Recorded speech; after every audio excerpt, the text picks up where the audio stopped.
எல்லோருக்கும் வணக்கம். Welcome to Fathima சமையல் விளாக்ஸ். இன்றைக்கி நம்ம வீட்டில் என்ன பார்க்க போகிறோம் அப்படின்னாக்கா, சுண்டல் கடலை, கொண்டை கடலை அப்படின்னு சொல்லுவாங்க. இதுக்கு நிறைய பேர் இருக்குங்க. அந்த கடலை வச்சு தாங்க ஒரு குழம்பு வைக்க போகிறோம். கத்திரிக்காய், கிழங்கு இதெல்லாம் போட்டு வச்சு செய்ய போகிறோம். அதுக்கு முதல்ல ஃபாத்திமா சமையல் விளாக்ஸை சப்ஸ்கிரைப் பண்ணாதவங்க முதன் முறையாக பார்க்குறீங்கன்னா ப்ளீஸ் சப்ஸ்கிரைப் பண்ணிக்கோங்க. பக்கத்தில் இருக்க பெல் ஐக்கானை கிளிக் பண்ணி வச்சுக்கோங்க. இப்போ வாங்க வீடியோக்குள்ளே போகலாம்.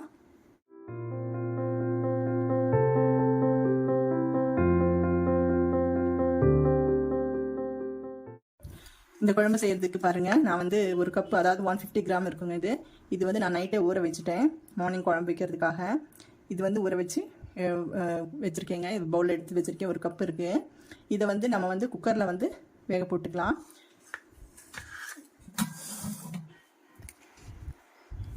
இப்போ குக்கர் பாருங்கள், குக்கரில் வந்து நம்ம வந்து போட்டுக்கலாம்.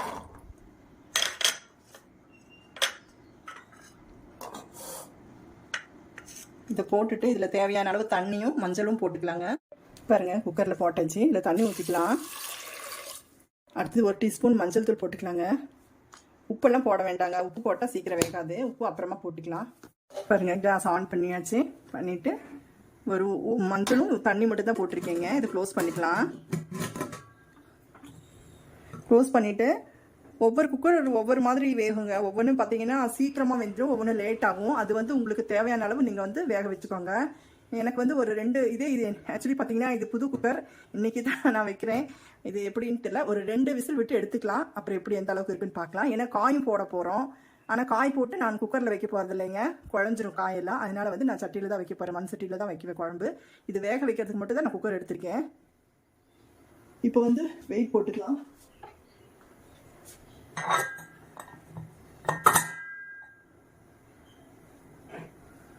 இந்த குக்கர் பார்த்தீங்கன்னா பட்டர்ஃப்ளையோட கர்வுங்க. இது இன்னைக்கு வாங்கி வச்சு ஒரு 10-20 நாள் இருக்கும். நான் செய்யவே இல்லை. அப்புறம் லாங் வீடியோ ஜாஸ்தி போடலை, அதனால தான் போடணும் அப்படின்றதுக்காக தான் ஷார்ட்டு தான் போட்டுட்ருக்கேன். அதிகமாக ஷார்ட்டும் போய் பாருங்கள், சப்போர்ட் பண்ணுங்கள். அதனால சரி லாங் வீடியோ இடையில போடலாம் அப்படின்றதுக்காக தான் இன்றைக்கி வந்து போட்டிருக்கேன். இது வேகட்டுங்க. அப்புறம் பாருங்கள், ஒரு 4 கத்திரிக்காய் எடுத்து வச்சுருக்கேன். ஒரு 2 கிழங்கு, உருளைக்கிழங்கு இதெல்லாம் வாஷ் பண்ணணும். நான் உங்களுக்கு என்ன போடுறேன்றதை காமிக்கிறதுக்காக நான் பிளேட்டில் எடுத்து வச்சுருக்கேன். அடுத்தது ஒரு பெரிய வெங்காயம், ஒரு பூண்டு, பெரிய சைஸில் பூண்டு, அப்புறம் ஒரு பாருங்கள் ஒரு 10-12 சின்ன வெங்காயம், ஒரு 5 தக்காளி, நார்மலான தக்காளி, ஒரு 150 கிராம் இருக்கும் தக்காளி எடுத்து வச்சுருக்கேன். அடுத்தது இதுக்கு ஒரு மசாலா அரைக்க போகிறோம். இதை வந்து நான் என்ன பண்ண போகிறேன், காயெல்லாம் கட் பண்ணி வச்சுட்டு அப்புறம் மசாலா அரைக்கிறது பார்க்கலாங்க. பாருங்கள், இந்த கடலை வந்து பார்த்திங்கன்னா 2 விசில் தான் விட்டு எடுத்தேன். சூப்பராக வெந்துருச்சு. பார்த்தீங்களா? இன்னும் குழைய வேண்டாம். ஏன்னா நம்ம காயெல்லாம் போடுறோம் இல்லைங்களா, காய் போடும்போது அதுலேயே கொஞ்சம் வெந்துடும். இதை அப்படியே எடுத்து வச்சுருவோம். அப்புறம் பார்த்தீங்கன்னா காயெல்லாம் அறுத்து வச்சுருக்கேன், கட் பண்ணி வச்சுருக்கீங்க. கத்திரிக்காய், கிழங்கு உங்கள்கிட்ட காமிச்சு இல்லைங்களா, அதெல்லாம் கட் பண்ணி வச்சுருக்கேன். ஒரு பெரிய வெங்காயம் கட் பண்ணியாச்சு. அடுத்தது வந்து 2-3 தக்காளி வந்து கட் பண்ணி வச்சுருக்கேன். ஒரு 2 தக்காளி, 5 தக்காளியில் 2 தக்காளி வந்து நம்ம மசாலாவில் போட்டு அரைக்க போகிறோம். இப்போ வந்து ஒரு மசாலா வந்து ப்ரிப்பேர் பண்ண போகிறோம். அது எப்படின்னு பார்க்கலாம் வாங்க. இப்போ கேஸ் ஆன் பண்ணிவிட்டு ஒரு கடாய் வச்சுருங்க. கொஞ்சம் இந்த மசாலா வறுக்கிறதுக்கு வந்து கொஞ்சம் தேங்காய் எண்ணெய் ஊற்றிக்கலாம். தேங்காய் எண்ணெய், ஆயில் எது வேணாலும் ஊற்றிக்கலாங்க. கொஞ்சமாக நான் தேங்காய் எண்ணெய் ஊற்றிக்கிறேன். காஞ்சிச்சுங்க. இதாங்க கொஞ்சம் போல் வெந்தயம், ஜாஸ்தி வேண்டாங்க, கொஞ்சமாக போட்டுக்கோங்க. குட்டி டீஸ்பூனில் மிளகு, ஒரு ஸ்பூன். குட்டி டீஸ்பூனில் ஒரு இது வந்து குட்டி டீஸ்பூனில் ஒரு 1/4 டீஸ்பூன் இருக்குங்க. சீரகம் கொஞ்சம்.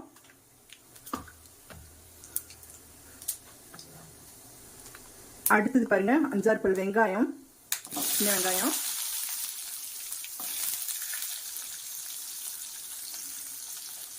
அடுத்தது 5-6 பல் பூண்டுங்க. இது போட்டு வதக்கிக்கலாம். பாருங்க, கொஞ்சம் கூட கருவேப்பிலை இதே போட்டு வதக்கிக்கலாம்.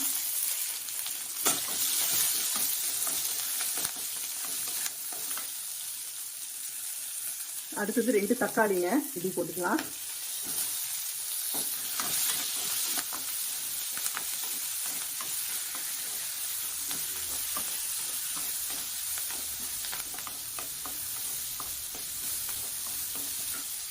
அடுத்து பாருங்க, நம்ம வந்து இது வந்து புளிங்க கொஞ்சமாக தான் நம்ம ஊற்ற போகிறோம். ஏன்னா புளிக்குழம்பு டைப்பில் இல்லை, இது நல்லா இருக்கும். ஏன்னா அதிகமாக புளி ஊற்றினா நல்லா இருக்காது.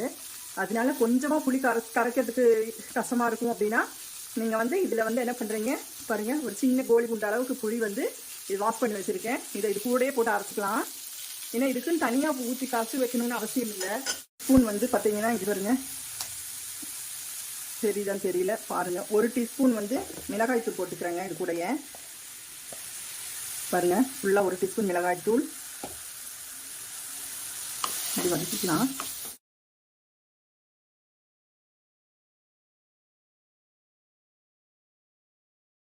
தேங்காய் வந்து உங்களுக்கு தேவையான அளவு போட்டுக்கோங்க. நான் வந்து ஒரு 1/4 மூடி அளவு போட்டுக்கிறேன். இந்த ஸ்பூன்லேயே வந்து ஒரு 4 ஸ்பூன் ஃபுல்லாக போட்டிருக்கேங்க. உங்களுக்கு எவ்வளவோ அவ்வளோ போட்டுக்கலாம். அவ்வளோதான். இது வதக்கிட்டு சும்மா லைட்டாக வதக்கினா போதுங்க.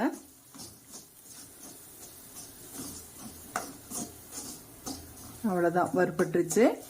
இப்போ வந்து நம்ம இது ஆறினோடனே மிக்ஸி ஜாரில் போட்டு அரைச்சிக்கலாம். அப்புறம் இன்னொரு விஷயம் சொல்கிறேங்க, இது பிகினர்ஸ்க்காக தான் நான் இப்படி வந்து பொடி போட்டு காமிச்சிருக்கேன், தூள். சரிங்களா? ஏன்னா நான்லாம் பார்த்தீங்கன்னா மல்லி மிளகாலாம் இது கூடயே வந்து காஞ்ச மல்லி காஞ்ச மிளகாய் போட்டு அரைச்சி இது செஞ்சாக்கா இன்னும் ரொம்ப நல்லா இருக்குங்க. பாருங்க, இந்த மசாலா வந்து ஸ்மூத் பேஸ்ட்டாக அரைச்சிட்டு வந்தாச்சு. இங்கே பாருங்க இப்படி இருக்கு. அடுத்து ஒரு மண் சட்டி வந்து கேஸ் ஆன் பண்ணி வச்சாச்சு. இப்போ வந்து சட்டி காஞ்சிடுச்சுங்க. கொஞ்சம் தேவையான அளவு எண்ணெய் ஊற்றிக்கலாம். ஏன்னா கடைசியில் ஒரு தாளிப்பு கொடுக்க போகிறோம், அதனால கொஞ்சமாக ஊற்றினா போதும். இங்கே பாருங்க, கொஞ்சமாக ஊற்றிக்கலாம்.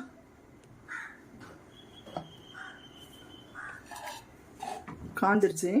இப்போ வந்து கட் பண்ணி வச்ச ஒரு பெரிய வெங்காயத்தை நம்ம இதில் போட்டுக்கலாங்க.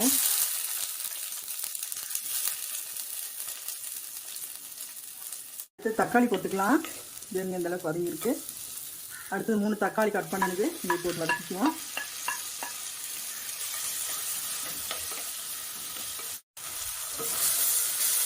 பாருங்க வதங்கி இருக்கு.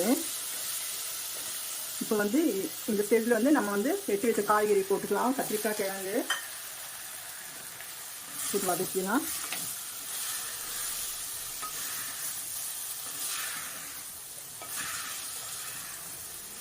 நம்ம கிழங்கு கூட போட்டுடலாங்க. கத்திரிக்காய் வந்து போட்டு நம்ம வந்து குக்கரில் வைக்கும்போது அது வந்து பார்த்திங்கன்னா பேஸ்டாக ஆயிரும். அதனால நான் இந்த மாதிரி கத்திரிக்காய் முருங்கைக்காய் போடுற குழம்பெல்லாம் பார்த்தீங்கன்னா நான் இப்படி தான் செய்வேன், இந்த மாதிரி தான் செய்வேன். நான் 1 டீஸ்பூன் போட்டிருக்கேன். 10 மறுபடியும் போட்டுக்கலாம்.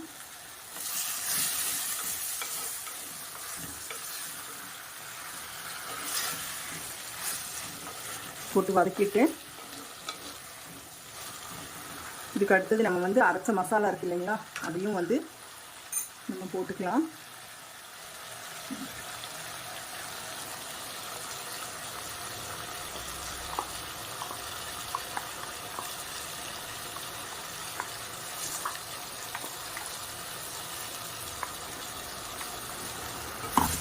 மிக்ஸி ஜார்லேயே பாதி ஒட்டி இருக்குது, அதனால் அதை வாஷ் பண்ணி இதிலே ஊற்றிடலாம். மிக்ஸி ஜார் வாஷ் பண்ணி ஊற்றி வச்சுங்க. கூட வதங்கட்டும்.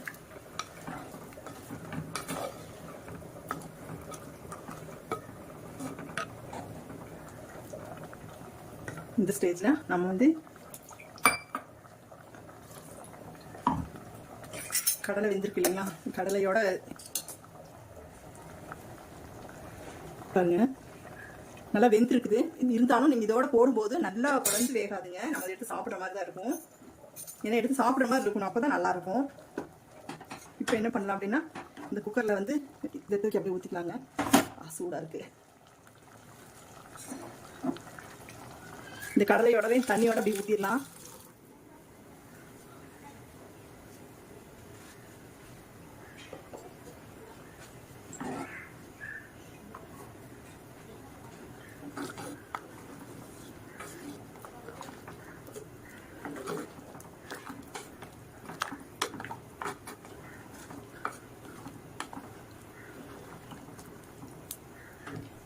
இதுலேயே பார்த்தீங்கன்னாக்கா கருப்பு சுண்டலில் செஞ்சாலும் இதை விட டேஸ்ட்டாக இருக்குங்க.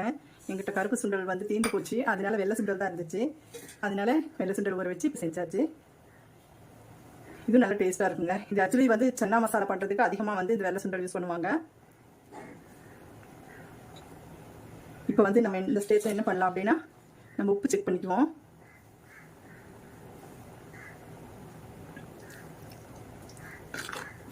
வாவ், இப்போ சாப்பிடணும் போல இருக்குது. செம்ம டேஸ்ட்டாக இருக்குங்க. இந்த மசாலா தண்ணியை வந்து நம்ம டேஸ்ட் பண்ணி பார்க்கும்போது, ஏன்னா உப்பெல்லாம் போட்டிருக்கோம் இல்லைங்களா, உப்பு தக்காளி உப்பு வரப்போட செமையாக இருக்குது. அப்புறம் வந்து இதை வந்து அப்படியே வந்து நம்ம மூடி விட்டலாம். ஒரு மூடி போட்டு காய் வேகிற மட்டும் 10 நிமிஷம் வேக அப்படி விட்டலாம்.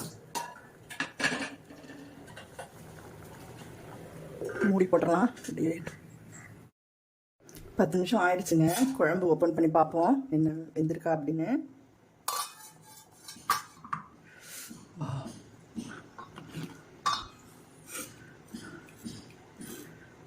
பாருங்க, எல்லாம் வெந்துருச்சு. சூப்பராக எல்லாம் பாருங்க, எல்லாம் கரைஞ்சிருச்சு. கிழங்கு கரைஞ்ச அளவுக்கு ஆயிருக்கு. இந்த கடலையும் பாருங்க, முழுசு முழுசாகவும் இருக்கு, நல்லா வெந்து இருக்கு. இதை ஆஃப் பண்ணிட்டு ஒரு தாளிப்பு கொடுத்துருவோம். தாளிப்பு கரண்டி வச்சு ஒரு கொஞ்சம் எண்ணெய் ஊற்றியாச்சுங்க. கடுகு போட்டுக்கலாம். அடுத்தது 2 வெங்காயம் கட் பண்ணி வச்சிருக்க சின்ன வெங்காயம் அதை போட்டுக்கலாம்.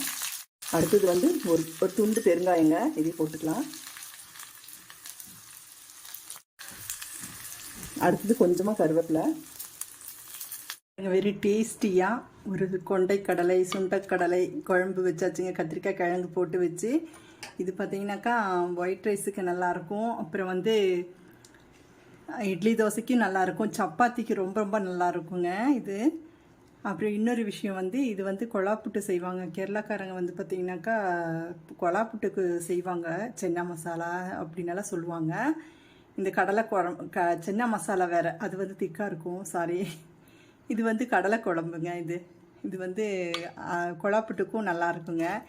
எனக்கு வந்து பிடிக்காது கொழாப்புட்டுக்கு, அதனால வந்து நான் குழம்பு வந்து இப்படி தான் நான் சாப்பிடுவேன். சப்பாத்தியோட நல்லாயிருக்கும், ஒயிட் ரைஸ் இந்த மாதிரி தான் நான் சாப்பிடுவேன். அப்புறம் வந்து உங்களுக்கு பிடிச்சிருந்தா நீங்கள் எதில் வேணாலும் சாப்பிட்லாங்க. இதே மாதிரி ட்ரை பண்ணுங்கள், யம்மியாக இருக்குங்க. என்னுடைய ரெசிபி பிடிக்கும்னு நினைக்கிறேன். பிடிச்சிருந்தா ப்ளீஸ் சப்ஸ்கிரைப் பண்ணுங்கள், சப்போர்ட் பண்ணுங்கள். பக்கத்தில் இருக்கிற பெல் ஐக்கானை கிளிக் பண்ணிக்கோங்க. அப்போ தான் நான் அடுத்தடுத்து போடுற வீடியோ உங்களுக்கு வந்து அப்டேட்டாக வந்துகிட்டே இருக்கும். என்னுடைய வீடியோவை பொறுமையுடன் பார்த்த உங்கள் அனைவருக்கும்